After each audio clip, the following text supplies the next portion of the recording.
Mon invité principal, Jésus mon invité principal. Il a en lui le secret du mariage, mon invité principal. Nabali, tande koma nabali.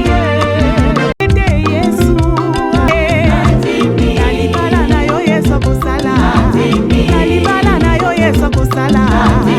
Yende azali mwinda libala yende azali mwinda libala soki molile kotina ndako. Shalom à tous et bienvenue dans votre émission Union. Union, c'est cette émission qui est produite par le ministère chrétien international des couples, le parfait bâtisseur, qui est supervisé par le pasteur Florimond Luamba Kajikija, qui est le visionnaire et le dignitaire d'État, comme vous le savez bien. Et aujourd'hui, dans cette émission, nous allons partager sur un thème important. Et ce thème, c'est lequel? C'est la sanctification conjugale, le mariage sacré. Je réitère encore le sujet, la sanctification conjugale, le mariage sacré.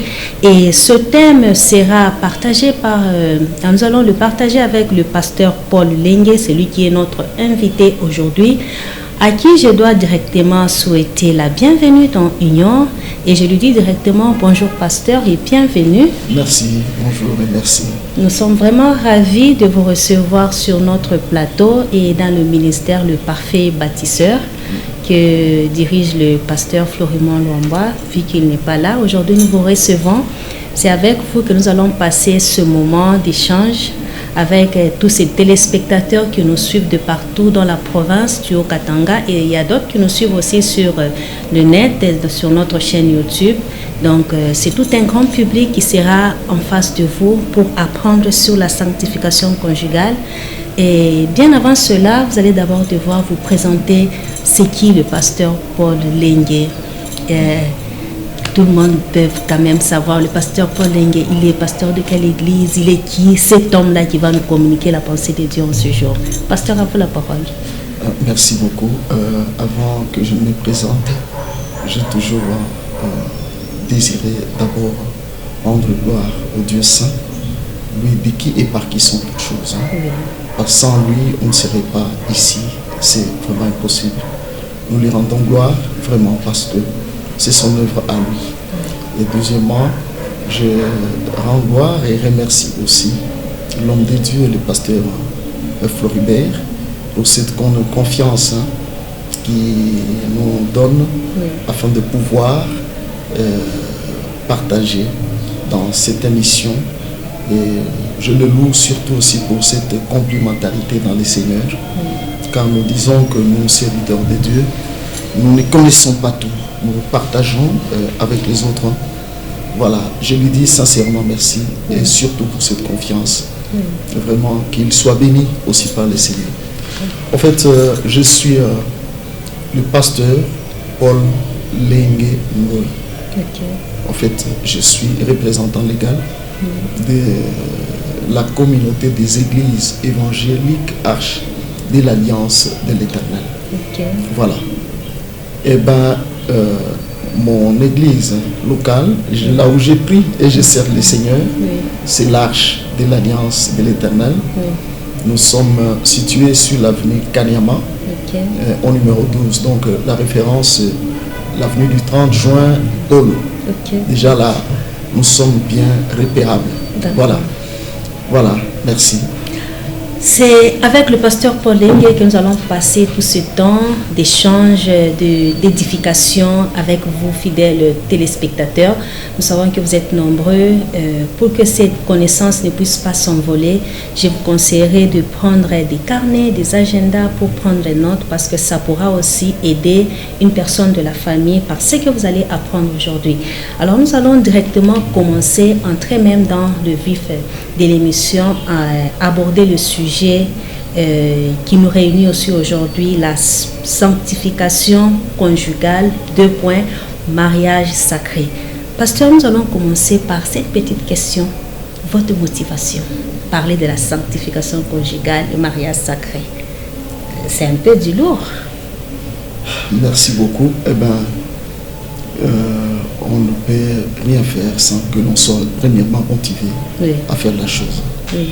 Évidemment, notre motivation par rapport à ce thème est que nous voulons bien aider les couples qui le sont, ceux qui le seront, les couples qui parfois sont en détresse et peut-être contrôlés par le monde de l'ennemi, à pouvoir arriver à leur restauration, surtout à se mettre en règle avec les dieux des cieux pour la paix dans leur couple. Vous voyez. Et aussi, il y a un jugement de Dieu lorsque les hommes ne marchent pas selon les règles de Dieu par rapport à ce thème. Par rapport à ce thème. Donc nous sommes motivés afin d'aider le peuple de Dieu, les enfants de Dieu en général et les chrétiens surtout, vraiment à ce que leur couple, nos couples, si je voudrais dire, se mettent vraiment en règle avec le Seigneur. Le souci du pasteur, le souci de Dieu, le besoin de Dieu pour vous chrétiens et pour nous enfants de Dieu, c'est de voir que les choses puissent aller de l'avant, que nous puissions vivre dans la parfaite communion avec le Seigneur. Alors nous allons demander au pasteur de nous définir un peu ces petits concepts-là. Il y a la sanctification, d'abord en elle-même, c'est quoi? Il y a la sanctification conjugale, il y a aussi le mariage, toutes ces choses-là. Il y a certaines personnes qui entendent seulement mariage, sanctification, oui, mais par des mots clairs, simples. Qu'est-ce qu'on peut retenir par le concept sanctification?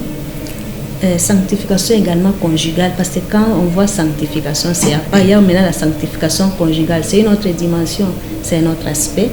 D'abord, les deux concepts-là, si vous pouvez nous donner une brève définition pour éclaircir un peu cette population, ce public qui nous suit en ce moment. Merci beaucoup. Je crois que je vais définir d'abord ce mot, selon les sens connus de tous. En fait, c'est un mot. La sanctification vient ou dérive du verbe sanctifier, qui veut dire rendre pur. Vous voyez? Ou en d'autres termes, consacrer à. Vous voyez? Je peux le définir de plusieurs manières. Sanctifier ou la sanctification, c'est le seul moyen qui peut faire que l'homme se mette en règle avec Dieu et rentre dans l'intimité avec Dieu, de sorte que le faveur divine vienne sur lui. Voilà. Vous voyez? Maintenant, cette sanctification conjugale. Voilà. Donc, cette sanctification doit se vivre dans le couple. Doit se vivre. Et d'ailleurs, c'est dans tous les domaines de la vie de l'homme. Principalement, ici, nous voulons parler qu'elle doit se vivre dans le couple, de sorte que le Dieu créateur, l'initiateur, l'instigateur du mariage, lui-même soit au centre. Et lorsqu'il est au centre, les hommes vont connaître ce que nous appelons un mariage. Voilà. Et comme aujourd'hui, nous allons parler de la sanctification conjugale du mariage sacré. C'est ça notre thème, n'est-ce pas, pasteur? Alors, il y a certaines personnes qui ne savent pas. Il y a d'autres qui disent, oh, le mariage, maintenant, vous, en tant qu'homme de Dieu, une définition universelle, peut-être aussi sur base de la parole de Dieu, c'est quoi le soubassement même? C'est quoi le sens du mariage? En fait, le mariage, c'est une union. Oui. Vous voyez? Une union consacrée. Vous voyez? Consacrée par la loi, si je peux dire, légitimée. En fait, cette union-là, c'est fait entre deux personnes, vous voyez. Alors, dans cette union-là, la manière dont tu dois vivre, ils sont appelés à vivre selon les règles. Vous voyez, selon les règles. En fait, ce n'est pas une chose dont les hommes doivent faire selon eux-mêmes, selon leurs propres pensées. Vous voyez? Ici, dans le cas où nous partageons, le mariage doit être sacré. Vous voyez? Il doit être sacré. Ou si vous voulez, je vais dire consacré. À qui? À Dieu. En d'autres termes, je vais dire dédié à celui qui l'a initié. C'est pas que bon, parce qu'on est né sur la terre, c'est fini. Je vois une fille, une femme, bon voilà, on constitue une union non plus. Ça ne se passe pas de cette manière. Ce n'est pas ça. Le mariage, selon le monde, c'est ça. Les gens pensent que non, bon, donc dès qu'on se rencontre, peut-être, voilà, tout peut commencer. Et s'il y a beaucoup de problèmes, beaucoup de bévues aujourd'hui, dans le couple et dans le mariage, c'est à cause de cette ignorance. C'est de cette ignorance. Voilà pourquoi nous voulons parler et partager avec les autres cette petite grâce que le Seigneur nous a faite.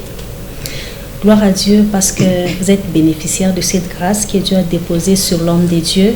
Et aujourd'hui, vous allez bénéficier de cela en suivant cette émission Union. Et pasteur, j'aimerais un peu savoir à quel moment la sanctification, on peut parler de la sanctification conjugale. Oh, très bien, c'est vraiment une belle question. Oui. C'est quelque chose qui doit commencer non pas avec la rencontre de deux personnes. Elle commence bien avant. Vous voyez? Elle doit commencer premièrement par le parent. Vous voyez? Parce que si les parents sont dans cet état de sanctification dans leur couple et qu'ils vivent cette sanctification-là, les enfants qu'ils produiront seront des enfants qui continueront, voyez, cet état de quoi? De vie. Et à ce moment-là, je crois bien qu'ils vivront les merveilles du Seigneur. Voilà. Alors, je voudrais dire que dans le mariage, lorsque les gens doivent vivre la sanctification, ça commence d'abord avant même qu'on se marie. Comment ça? Avant d'entrer dans les liens sacrés du mariage, il faut comprendre d'abord le mariage lui-même. Le mariage ne vient pas des parents, des hommes non plus, ni pas moins de ce qu'on a appris dans les livres, ok, ou peut-être quelqu'un pense... Ce ne sont pas des déclarations là chaudes. Non. Quelqu'un peut penser comme Dieu m'a créé, homme, femme, j'ai le sexe, bon voilà, j'ai droit à me marier. Non, ce n'est pas d'abord ça. Il faut d'abord comprendre l'origine. L'origine du mariage. Pour celui qui peut penser se marier, qu'il soit chrétien, c'est pas moi de n'importe quelle confession, païen, il doit savoir que c'est quelque chose qui vient de la sainteté. Voilà pourquoi nous parlons de la sanctification. Ça vient de la sainteté. Donc ça, son origine vient de la pensée du Créateur lui-même qui est un Dieu saint. Parce que c'est lui qui a décidé dans ses pensées, il a dit, et qu'il n'est pas bon que l'homme soit seul. Vous voyez? Ça vient de qui? D'un Créateur qui est saint. Donc d'une pensée qui est aussi sainte. Vous voyez? Alors c'est lui qui concrétise sa pensée, il crée l'homme, il l'unit avec une femme. Vous voyez? C'est pour dire que même celui qui doit se marier, si nous regardons bien au plan initial de l'homme, de la création de l'homme, quand Dieu a créé Adam, la femme était déjà attachée à lui. Vous voyez? Il en est de même de ceux qui ne sont pas encore mariés. Ils doivent savoir que leurs femmes sont déjà attachées à eux-mêmes. Les femmes doivent savoir que je suis déjà attaché à quelqu'un. Maintenant, si tu es attaché à quelqu'un qui ne vit pas cette pensée du Seigneur, du mariage, sache très bien que plus tard, il peut voir, rencontrer un homme, une femme, il se marie, mais le Seigneur est déjà resté loin d'eux. Et à ce moment-là, sache bien que si le Seigneur n'est pas avec eux, c'est déjà une aventure que les hommes sont en train de faire. C'est pourquoi beaucoup de gens aujourd'hui pensent se marier, mais ils sont en train de faire des aventures.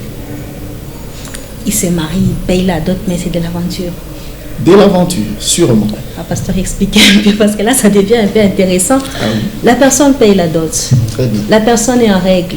En règle même avec l'État. règle avec l'église, avec la famille, les parents, on leur demande même à l'état civil, papa, est-ce que mon papa n'a tout coup à l'aise? Mais vous dites que cette personne a fait l'aventure. Non, dites-nous un peu, comment ça? Le problème est que Dieu ne voit pas l'extérieur, Dieu voit l'intérieur. Waouh, ça c'est beau. Avec les dieux saints, Ouais. ce n'est pas ce que les hommes voient et acclament au fond non plus. C'est ce qui est intérieur. C'est pourquoi nous travaillons sur les sacrés. Yes. Vous voyez, beaucoup de gens se sont mariés, peut-être. Bon, moi, je suis pasteur pendant plusieurs années. Hein. Ok. Et vous savez, lorsque vous parlez quand même avec un papa, j'ai aussi une bonne expérience hein, par rapport au mariage, etc.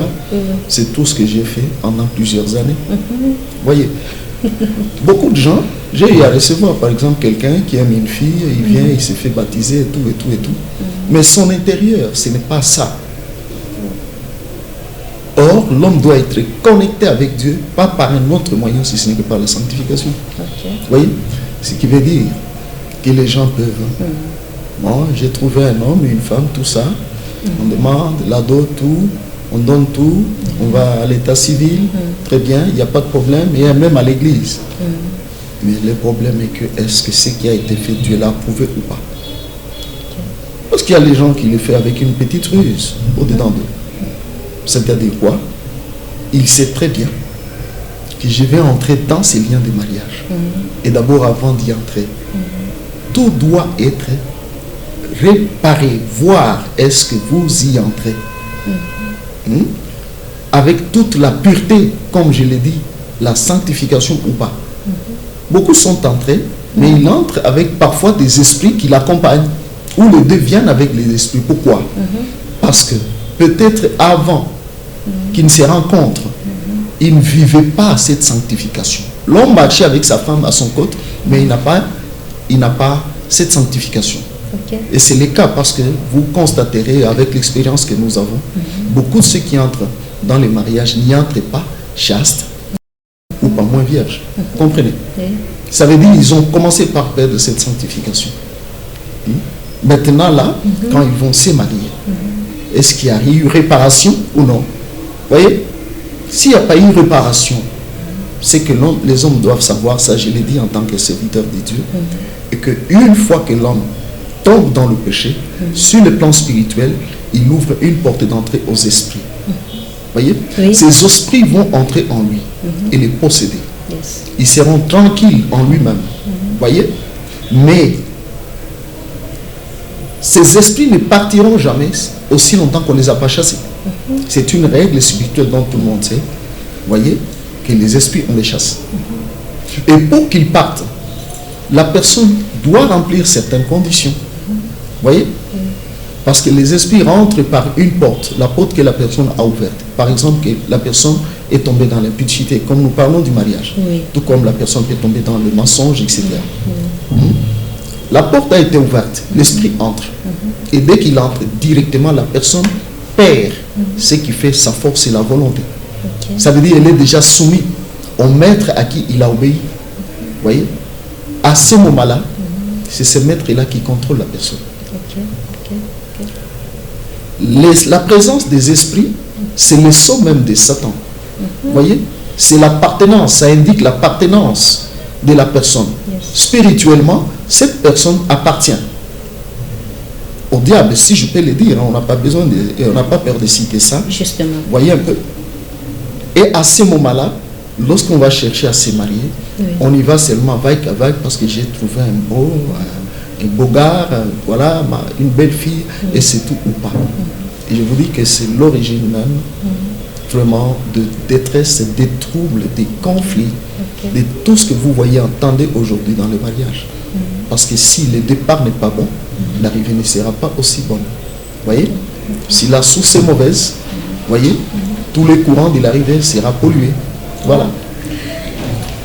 C'est compliqué, mais on y va quand même. Ce n'est pas compliqué.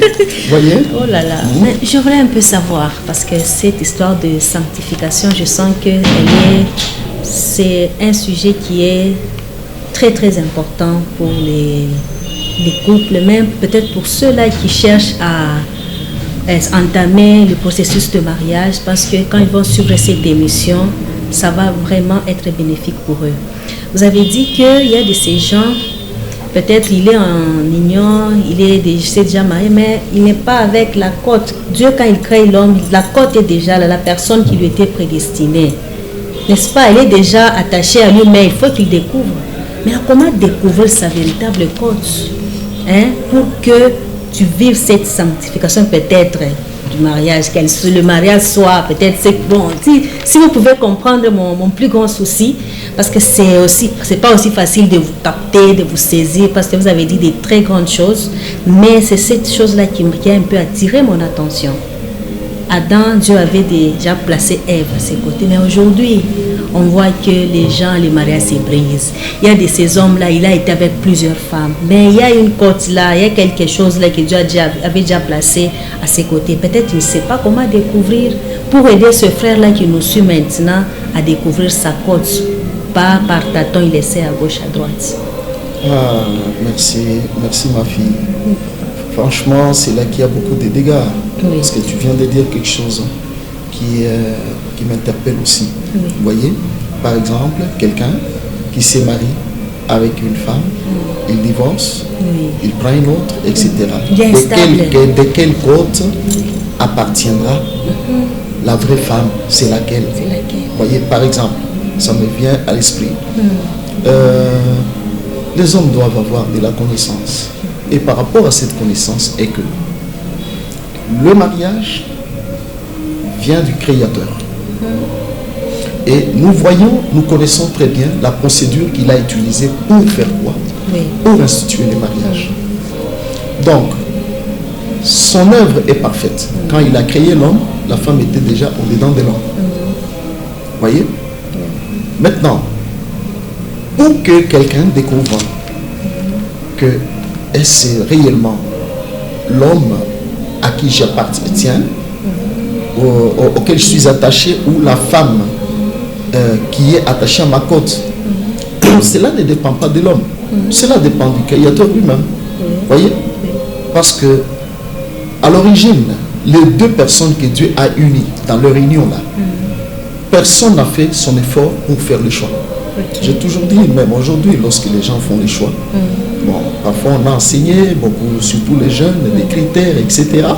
Il va chercher la personne qui a peut-être son niveau, c'est pas moi, etc.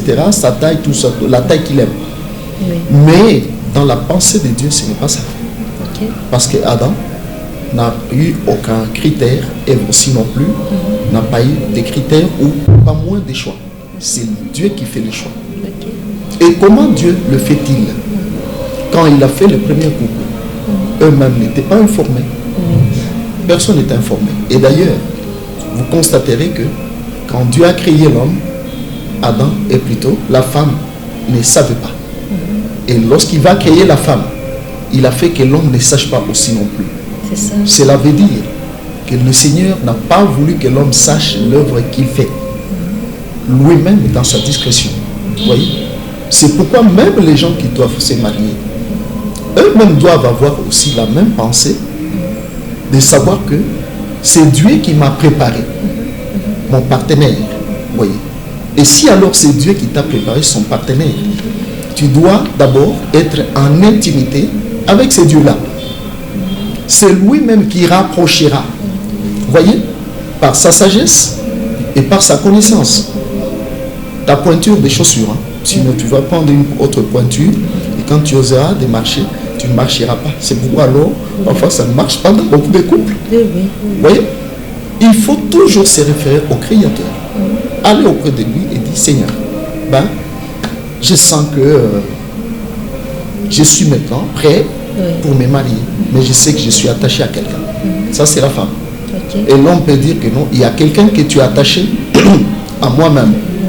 Seigneur, je crois que j'attends que tu m'endormes pour que tu l'approches auprès de moi. Et là, si tu es en intimité avec Dieu, c'est Dieu qui le fera.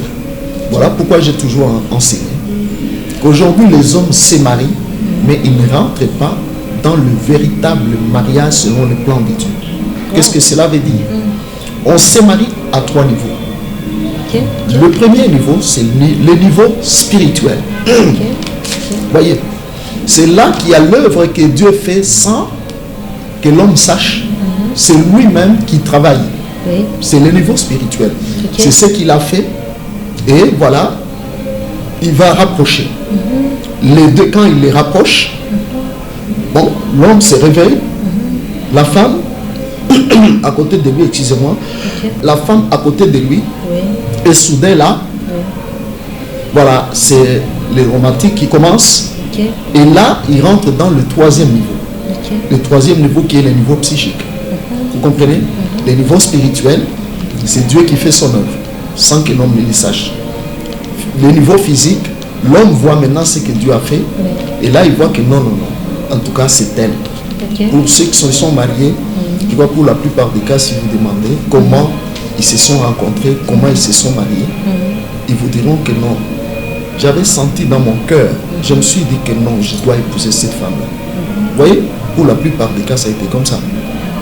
Or, ce n'est pas peut-être lui qui a dit non, voilà, c'est lui, ou la femme voit l'homme, il s'est dit, ce jour-là, il ne va pas dormir. Il dit qu'en tout cas, c'est cet homme, c'est vraiment celui. Et ça finit par aboutir. Voilà.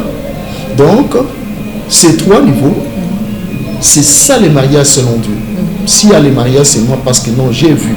Et ça s'arrête là. C'est ce qui fait que beaucoup de choses capotent et ça ne marche pas. Il faut que l'homme et la femme se marient à ces trois niveaux. D'abord, il y a le Créateur lui-même qui a fait quoi? Qui vous a rapproché. Ok. Comme il a rapproché Adam et Ève. Deuxièmement, et c'est maintenant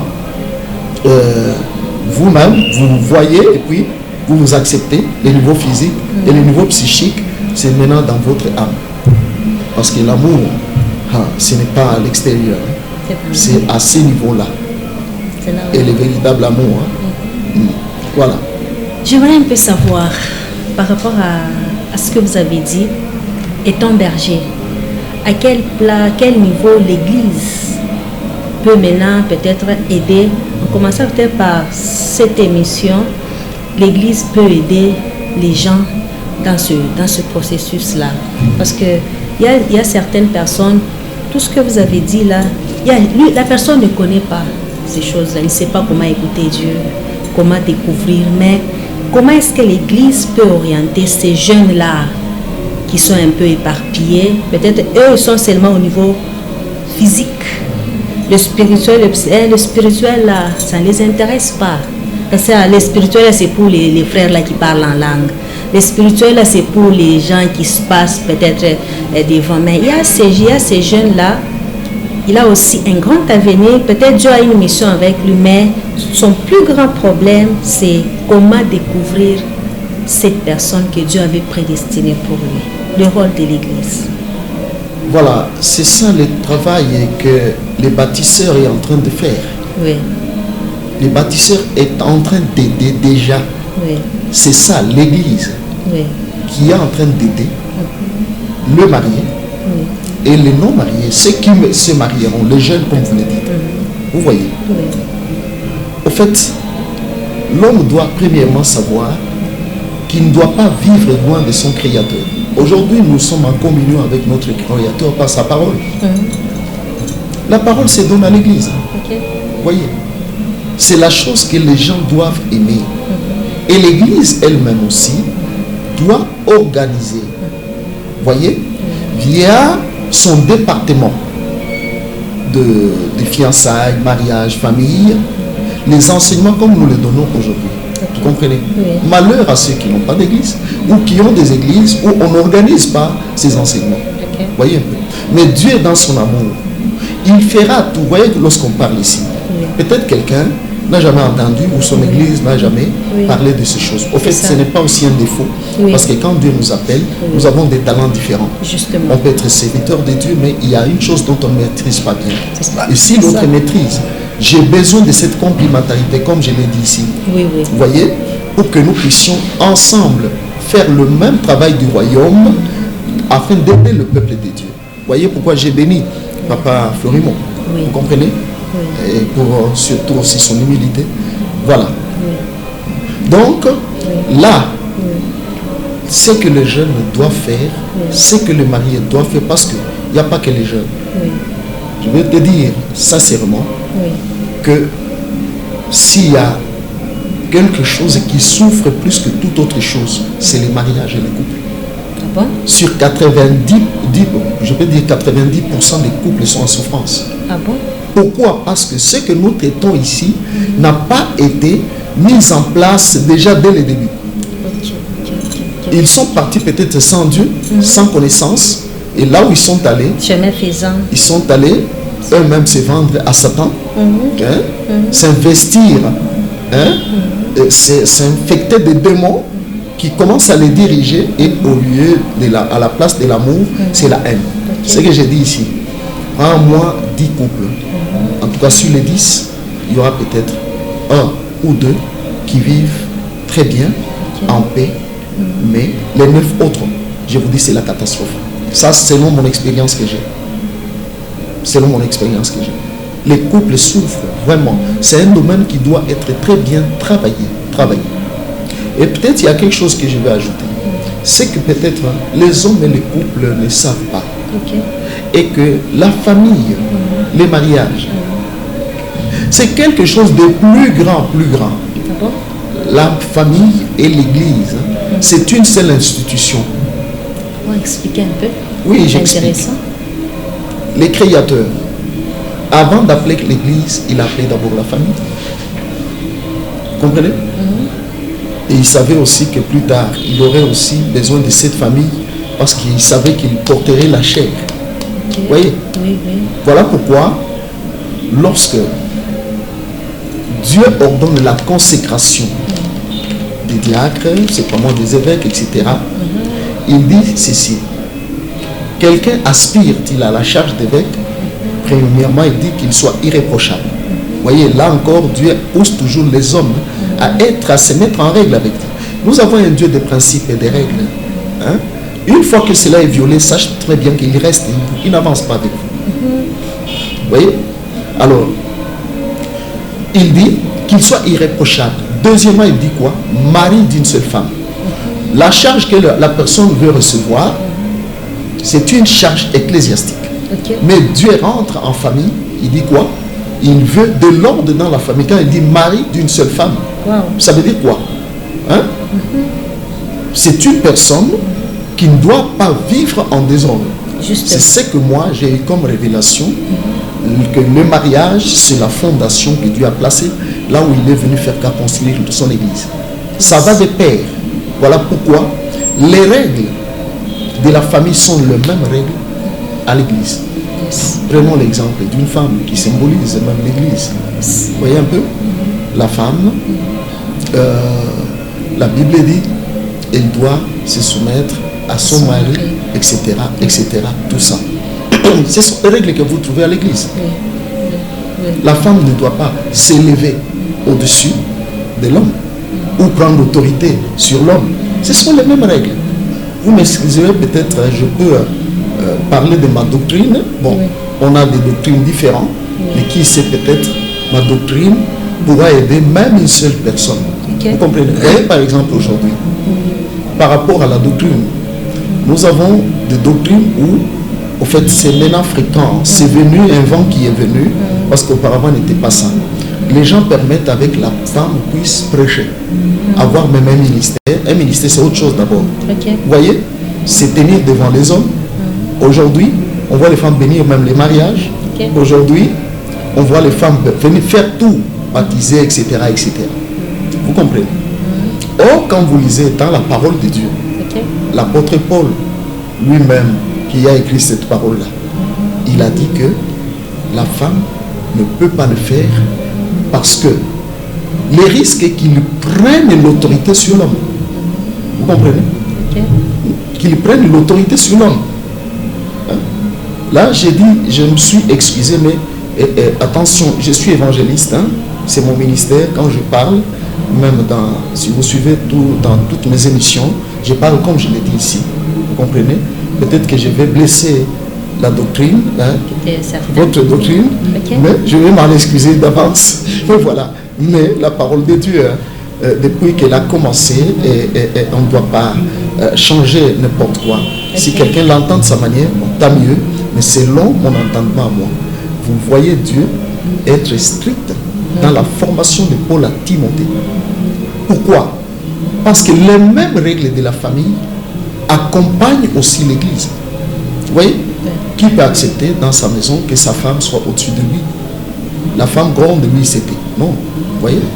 Or Dieu parle de la soumission, ce qui veut dire que la femme doit quand même prendre la place d'insubordination, d'infériorité. C'est ça, parce que son chef c'est l'homme.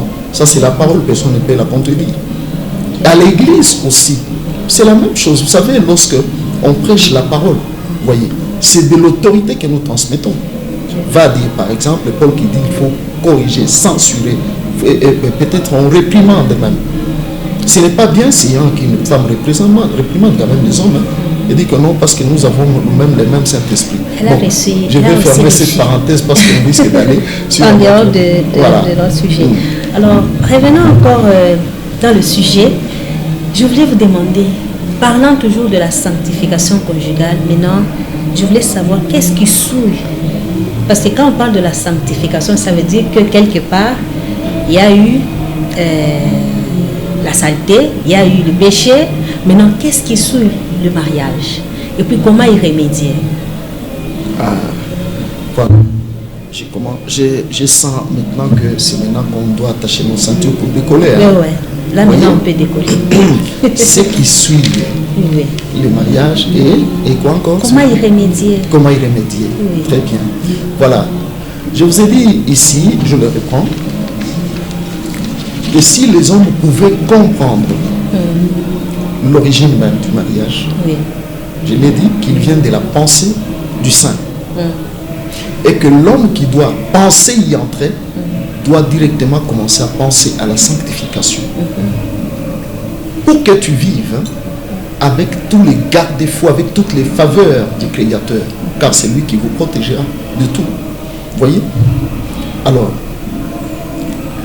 la souillure, lorsqu'on parle de la souillure, elle vient, pour la plupart, elle commence d'abord par le parent eux-mêmes qui nous ont injectés dans ce monde.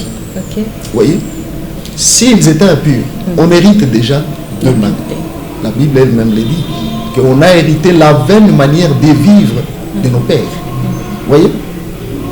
Pas seulement dans les mariages, même à l'église. Vous voyez, comme je l'ai dit, quand on parlait du mariage, c'est parler de l'église. Vous voyez? Parce que les mariages en dehors de l'église, ce sont des farces. Ça, c'est la vérité. Vous voyez? Ce sont des farces. Ce sont des farces, c'est-à-dire en dehors des règles de Dieu. On paye la dot. Le mariage vient de Dieu. S'il n'est pas vraiment dédié à Dieu lui-même, c'est la farce. Ça, c'est la vérité. Et que Dieu nous sauve. Vous voyez? Alors, la souillure commence peut-être par les parents. Et vous allez voir que quelqu'un qui, peut-être les parents, ne connaissait pas tout ce que nous disons ici, se sont mariés en désordre, les esprits les ont accompagnés, ils vont mettre au monde des enfants qui ont déjà hérité eux-mêmes de cette souillure. Ils vont commencer la vie aussi avec la même souillure. Vous voyez pourquoi beaucoup de gens, pour commencer les mariages, il vient commencer, lui-même il est déjà sale. C'est-à-dire quoi? Il n'a pas une vie sainte, une vie de pureté. Peut-être tu vas prendre la femme aussi qui est dans le même état. Vous voyez? Et qu'est-ce qu'ils vont alors créer à ces moments-là? Qu'est-ce qu'ils vont créer? De l'impureté. Je vais déjà vous dire que si aujourd'hui le monde est rempli de bourreaux, est rempli de méchanceté, est rempli des impudiques, des ivrognes, des menteurs, je dis cela que c'est la faute qui vient du mariage. Oui? C'est la faute qui vient du mariage, très grave même. Vous voyez? On ne parle pas pour rien. Vous comprenez? Pourquoi? Parce que les hommes ou les enfants sont des sémences des parents, des deux parents. L'un vient avec sa souillure, l'autre vient aussi avec sa souillure. Ils se mettent ensemble. Mais je crois que le malheureux, c'est l'enfant qui va être, parce qu'il prend le double de cette souillure-là. Donc ils transmettent cela aux enfants. Effectivement. Oui. Les enfants ont des caractères. Leur caractère vient des parents. Bon, je peux te donner un petit témoignage que j'ai vécu dans mon ministère. Oui. J'ai reçu un enfant qui vient un jour, un jeune garçon, je crois qu'il avait 24 ans. Il vient et dit non, tout triste là, tout triste. Moi j'ai dit qu'est-ce qu'il y a mon fils? Il dit non, bon, j'ai décidé de couper mon appareil génital. Oh, Je l'ai regardé, j'ai dit, jeune homme, c'est grave. qu'est-ce qu'il y a? D'ailleurs là, je lui ai dit même que je vais commencer par t'informer que ça ne pousse pas. Je vais couper mais ça ne pousse pas. Ok. Et je dis qu'est-ce que tu as? Il me dit, je suis esclave de la masturbation, je ne m'en sors pas. J'ai essayé de tout faire. J'aime Dieu, mais j'ai essayé de tout faire. C'est tellement trop que je me suis dit que non, non, j'écoute. Quand je l'ai regardé, je n'ai pas vu d'abord sa plainte. Moi, je suis rentré en arrière pour dire quelle a été la vie des parents. Wow. Gloire soit rendue à Dieu parce que je suis allé voir mes parents. Vous voyez? Et quand j'ai rencontré les parents, c'est la maman qui m'a reçu. Je me pose la question, je me dis, maman, est-ce que tu peux me parler un peu? Avant d'avoir cette grossesse, la grossesse de ton enfant, et même lorsque tu as eu la grossesse, qu'est-ce qui s'est passé dans ton couple? On dirait que j'ai pris un bâton pour remuer dans la plaie. La maman se tient à la tête et dit, hé, baba, on n'a pas pour le kumbusha, uchungu wa maisha yangu. J'ai dit, alors, qu'est-ce qu'il y a eu? Déjà, j'avais aimé mon mari, on s'est aimé. Et lorsque j'ai eu la grossesse de cet enfant, mon mari, avec qui on vivait dans une parfaite intimité, harmonie, j'ai commencé par remarquer qu'il commençait à venir tard à la maison.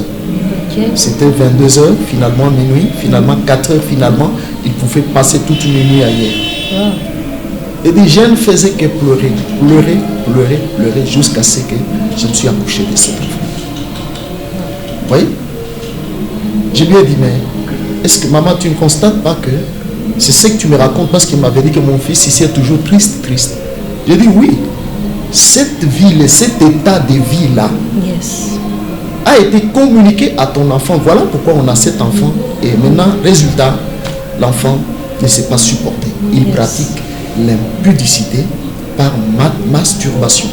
Ce qui est d'abord plus pire, parce que c'est lui qui se masturbe, le fait en esprit, et c'est le péché de l'esprit. Vous voyez, là même au niveau de son esprit, il est sale, son esprit, et tout est sale pour cet homme.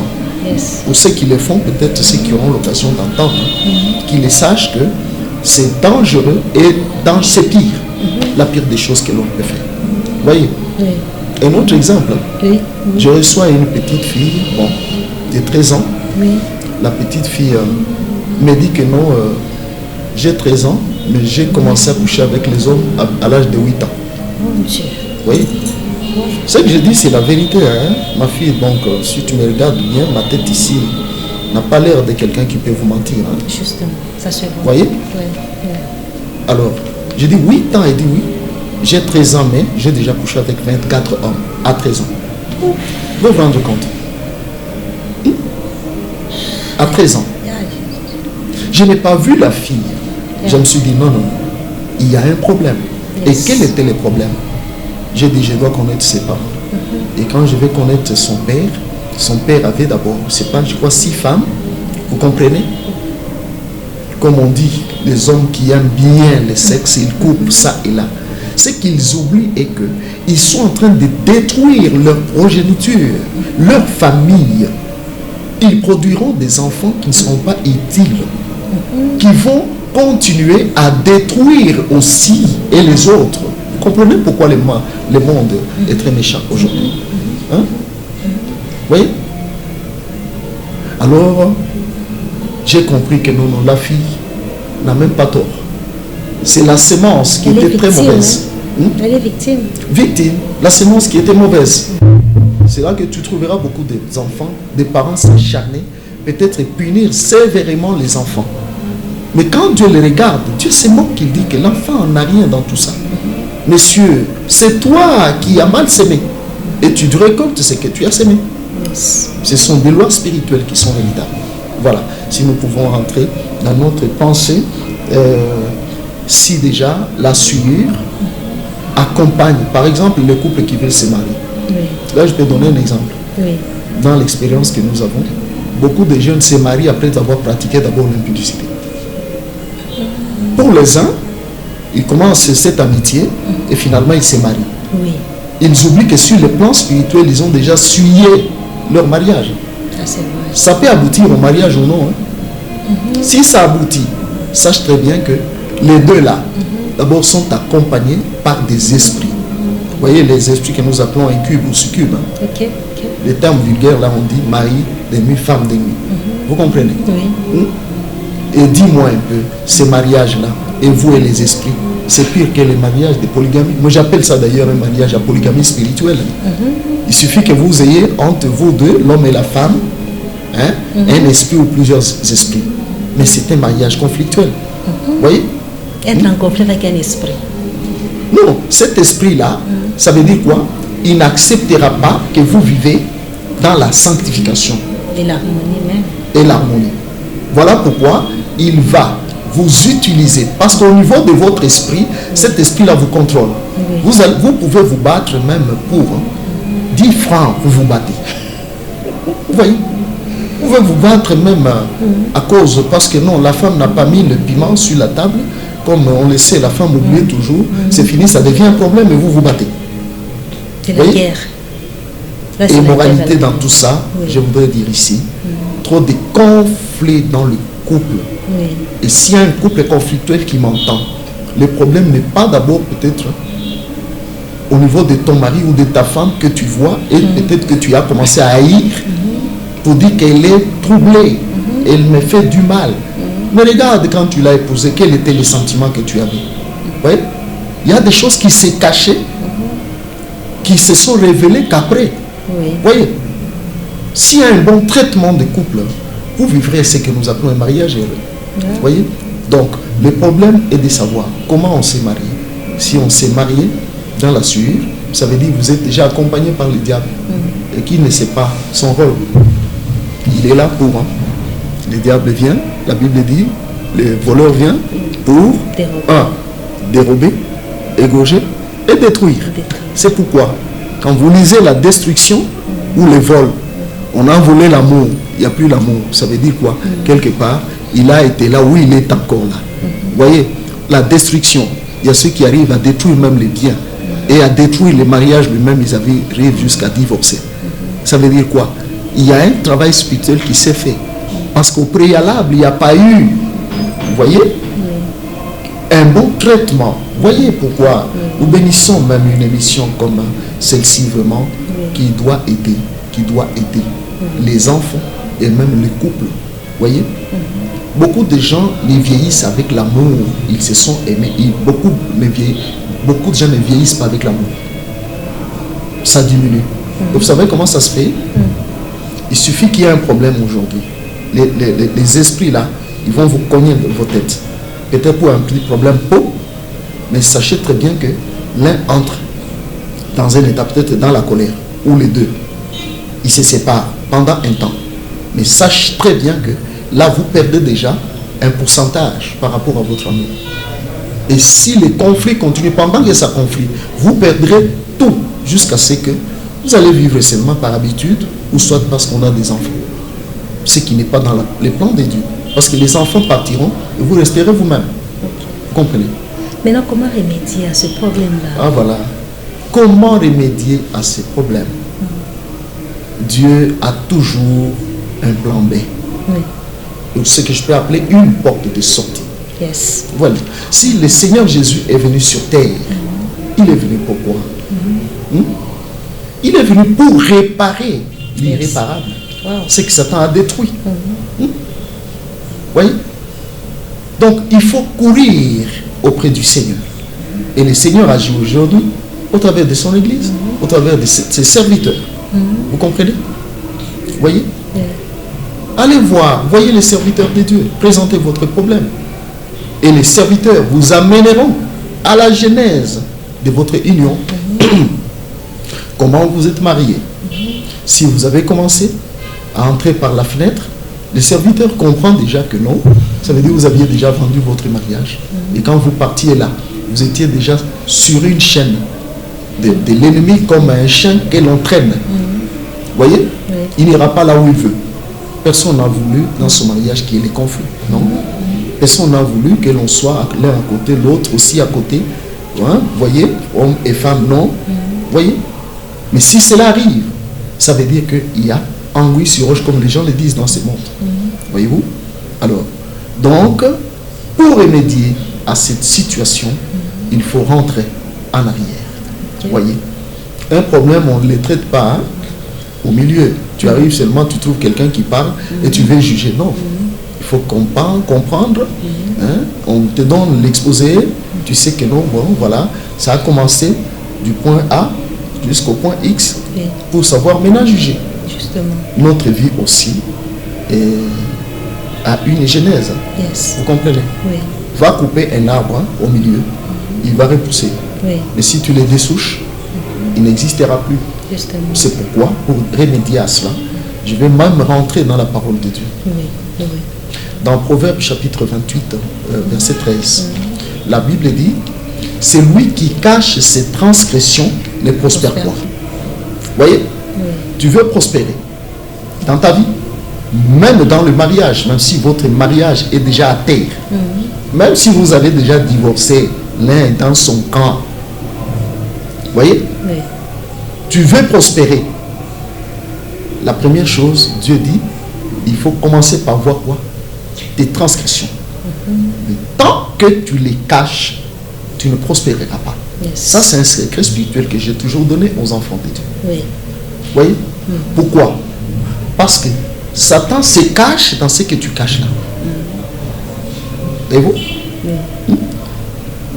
Mais Dieu ouvre une porte de sortie. Vous avez posé la question de l'ennemi. Il dit, mais c'est lui qui les avoue.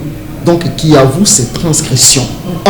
Il avoue. Vous voyez? Avouer, c'est comme dans une maison, là, dans la famille, hein, on a volé du sucre. On demande qui a volé du sucre. Quelqu'un vient dire, c'est moi.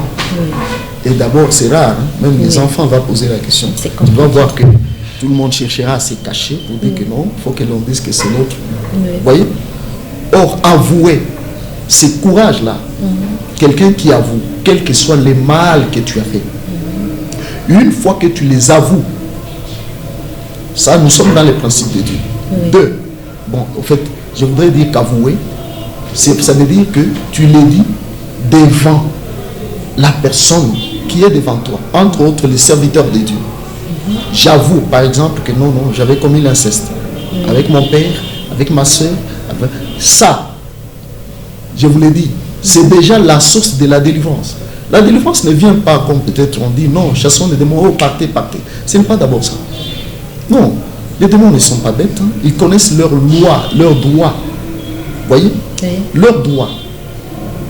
Et si je dis qu'ils connaissent leurs droits, je vous l'ai dit, sans vous cacher, qu'ils ne partiront pas avant qu'ils perdent d'abord leur droit légal de rester dans la personne. Or, pour qu'ils puissent perdre ses droits légaux, la personne doit dire, doit avouer devant l'homme de Dieu. Oui. Même si c'est trop dur, on a reçu les gens, il vient dire j'ai tué quelqu'un. Comme je le disais, bon, j'ai reçu une fille qui dit elle est tombée enceinte, les parents ne savaient pas, et son père était trop méchant, trop méchant. Je dis toujours aux parents que non, messieurs, on ne doit pas être trop méchant envers les enfants. Si les enfants font le mal, on l'a fait aussi, n'est-ce pas? Vous comprenez? Pour la plupart. Voyez? Hein? Cet enfant, à cause de la méchanceté de son père, il l'a mis au monde très bien, et puis il a étranglé l'enfant, l'enfant est décédé. J'avais froid dans le cœur quand j'ai entendu ça. Vous voyez? Je n'ai pas vu seulement la méchanceté, la dureté de l'enfant, mais j'ai vu la dureté de son père. Parce que c'est son père qui l'a poussé à aller commettre cet acte-là. Vous comprenez? Quel est ces parents-là? Quelle est cette personne-là qui n'a jamais commis une erreur? Même celui qui travaille dans les bureaux, il a une poubelle, il déchire, il jette. Pourquoi? Parce qu'il a commis une erreur. Vous comprenez? Qu'est-ce que je vais dire? Alors, la personne doit avouer. Et quand elle avoue, elle ne doit pas seulement avouer, elle doit délaisser, c'est-à-dire abandonner. C'est pour la plupart des gens, vous pouvez même l'aider, mais quand il part, il reprend encore les mêmes histoires qui étaient sur lui, dont vous l'avez peut-être dépouillé ou lavé. C'est comme si on a fait un travail vain. Ok. Donc ça marche des pères, avouer et délaisser. Donc tu ne peux pas choisir une chose. Tu avoues seulement, mais tu ne délaisses pas. Tu te dis, aujourd'hui j'avoue. Demain, je vais encore avouer, je repêche. Non. J'avoue. Donc c'est compliqué. Voilà. Donc avouer et délaisser. Pasteur, et la Bible dit, je vais terminer, et c'est alors que tu obtiens la miséricorde de Dieu. D'accord. L'homme doit entrer dans la miséricorde de Dieu, c'est alors que Dieu revient à toi et à ce moment-là, il répare tout ce qu'il devait réparer. Mais pour que l'homme obtienne miséricorde, ne cache rien. Cache à tout le monde, surtout mais pas à ton père spirituel. Parce qu'un père, c'est te garder. À moins que tu aies un père qui n'est pas père, parce qu'un père, c'est protéger aussi ses enfants. Vous voyez un peu? Il n'y a que le père qui ne peut pas te livrer. Non. Un père cache. Il dit non, c'est mon fils. C'est un bon cœur. J'avais vu une fille qui avait été violée. C'était une réalité. Mais sa mère disait que non, on ne l'a pas violée. Non, on ne l'a pas violée. Pourquoi? Parce qu'elle ne voulait pas que la mauvaise publicité soit sur sa fille. Mais à moi, il dit que non, papa, c'était réel. Mais quand les gens lui demandaient, ils disaient non, c'était un mensonge. Vous comprenez? C'est ça, le parent. Parce qu'il y a des parents aussi qui ne sont pas parents. Par exemple, quelqu'un vient et dit la chose, tu montes avec la chair. Là, ça ne va pas. Vous comprenez? Un père ne peut pas faire ça. Bon, ça, c'était une parenthèse. Vous voyez? Quand on avoue, sur le plan spirituel, par exemple, j'ai dit non, j'ai commis l'impudicité. Ça veut dire quoi? L'esprit ou les esprits qui sont entrés par ce péché-là. Vous voyez? Ils sont entrés par une porte. Mais quand tu avoues, tu as réouvert encore la porte. Et quand on les chasse, il saura partir. Pourquoi? Parce que la porte est ouverte. Mais si la personne n'a pas dit, n'a pas caché, l'esprit se cachera. C'est là où tu verras qu'il y a des délivrances qui ne se terminent jamais. On a prié, la personne n'est pas délivrée. Pourquoi? Parce que l'esprit est là. Il a encore le droit. Pour qu'il perde les droits, la personne doit avouer et délaisser. Vous voyez? Et la suite dit quoi dans ces textes? Heureux l'homme qui marche, heureux l'homme qui demeure continuellement dans la crainte. Et c'est dans la crainte de Dieu. Là maintenant, pour que tu sois heureux, tu dois marcher maintenant dans la crainte de Dieu. Conserver ce. Oui. Il dit que c'est lui qui endurcit son cœur tombe dans le malheur. Tu peux retomber encore dans le malheur. Ce mouvement de vie n'est pas bon. Voyez-vous? Alors, donc, pour y remédier, là maintenant, la personne a besoin de techniciens spirituels, vous voyez, qui doivent l'aider afin qu'elle retrouve sa paix, son amour peut-être. Si c'est dans le mariage, la réconciliation sera encore très forte et l'amour sera encore très fort et la joie de la famille reviendra.